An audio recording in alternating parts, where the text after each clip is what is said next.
यांचे कैवारी मराठा संघर्ष योद्धा आदरणीय मनोजदादा जरांगे पाटील यांची तब्येत खालावल्याने त्यांना गॅलेक्सी हॉस्पिटल छत्रपती संभाजीनगर येथे उपचारार्थ दाखल करण्यात आले होते।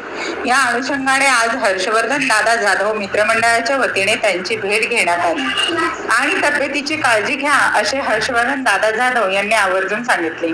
हा लढा आपल्याला सर्वांना मिळून लढायचा आहे आणि गरजवंत मराठ्यांना आपल्याला न्याय द्यायचा आहे। त्यामध्ये मनोजदादा आपले नेतृत्व हे आवश्यक आहे, त्यामुळे आपण सर्वप्रथम तब्येतीची काळजी घ्यावी असे आवर्जून दादांनी या ठिकाणी सांगितले।